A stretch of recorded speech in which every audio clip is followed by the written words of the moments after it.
it's an elbow, okay, with your inline suction, okay. Your ventilator goes here. This is the only thing you can do with this adapter is to put on a ventilator. All right, as you'll see a difference when we get over there. Let me tighten down his trach tube here, okay. So the inline is nice and, oh, that one's all torn out. You'll notice this is a short one too, and you'll notice that one over there is a lot longer. This is just for trachs because you're already down here, you don't have to go very far. You couldn't use this inline on that tube because you don't have enough length. But that's your glove, okay? So I would have exam gloves on. I usually always do in ICU, okay? And this just stays here all the time. And there's a lock. Oops, it was already locked. There's a lock so that if the patient were to roll onto his thumb port here, he wouldn't suction himself. Okay, so it's all locked right now. The suction is on. It's set at minus. You're going to have to go minus 150 on the inlines. It's just the way they're designed. Okay, so minus 150. I'm hooked up all the time. All I need to come in, do is stabilize your tube. You're going to push the catheter down, pull the bag back. Boy, I need lubricant really bad.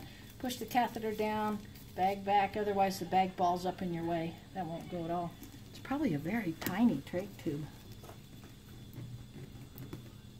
Not particularly, okay. But just you do it the same. Feel the resistance, come back a little bit. I need lubricant. Unlock, apply suction, and come out. That's not good. You know, and I think that was one of my few that had the adapter here. Let me see what I can. I think, but it's got the same adapter that we can demonstrate. Okay. All right. So hooked up to my, and it's also not a trach tube one. I think that other one was the only short one I had. Okay. So stabilize your tube. Go in till you feel resistance. Okay. And then suction and come out. What you can't do is rotate, but we do what we can. Here's an open port. He's not going to be ventilated with that open port. Okay, everybody got that? In, pull your bag back, feel the resistance, come back a little bit, and then suction. You'll also notice on the tube here, there's a black indicator on the tube. Okay, when you're not suctioning, you've got to see that black tube out here. Because remember, this has to be a pressurized closed system, and that closes the valves here so that now the pressurized gas goes to the patient. If this port was open, and this is where we put saline in, patient wouldn't be ventilated because you've got an open system, okay? So make sure when you're done that you see the little black indicator on this side of everything, all right? Now, let's say I have to do saline. Your best bet is to see where you can see the black indicator there on the tube. Put the tube in a little bit, okay, and then hook your saline on. Okay, now what I try to do is time my squeezes to the inspiration from the ventilator. Let the ventilator push the saline in. Okay, take it off, close it, and then go on down in and suction. Okay. And then lock it when you're done. I'm not done. I want to clean out this system. Remember that other catheter over there I threw away? And then I just sucked up water with this. Okay.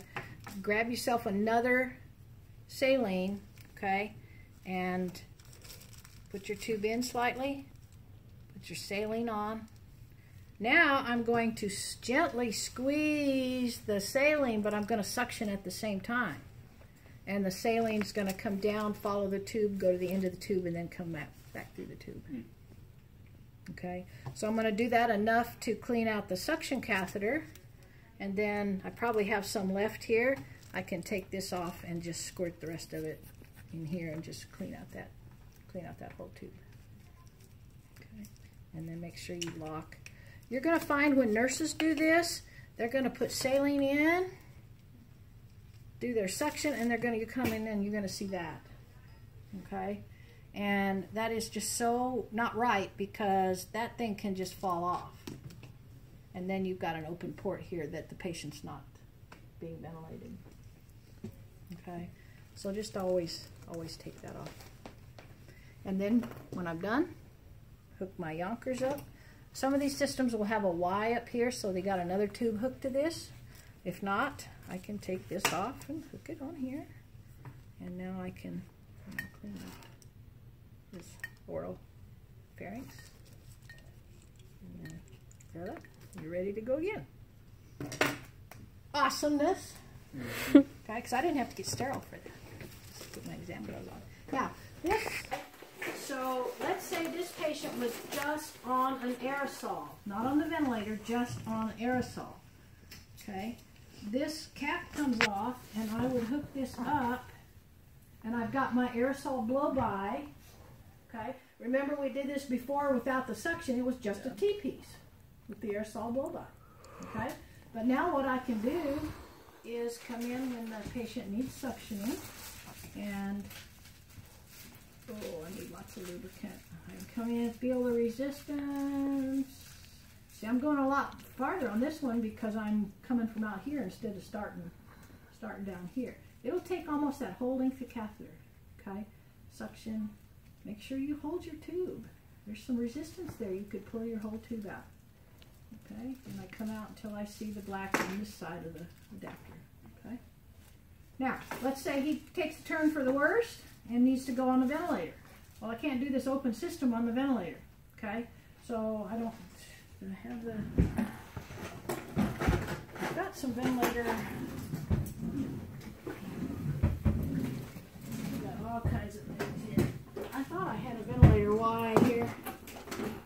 We'll just pretend. I thought I had tubes. All right, so he has to go on the ventilator. The ventilator is going to have the Y connector and an elbow. Okay, but I don't need the elbow on this because this is going to be my adapter. So I've got my ventilator tubing to my ventilator. Okay, there's also going to be in your kit a very small piece of tubing. Okay, this is really too long. So that's where my ventilator is going to go, and it's going to hook right to there. So now I'm going to my ventilator, but I've got an open system with this tube, right? So I take this tube off and cap it. Okay, now I have a closed system from my ventilator where the gas is going to go to my patient. Okay, so you got to get well versed with switching back and forth from ventilator to TPs and know how to put that on. Okay. As far as the suctioning, I think it's the same as what we did over there. It's just a different setup here. So, probably most often when you put these on patients, okay, probably 99 times out of 100, they're on a vent. Okay, so you have to make sure your little short tube hooks your ventilator tubing, and then make sure it's capped over here so that you have that closed system from your ventilator. Okay with that, I'll build some ventilator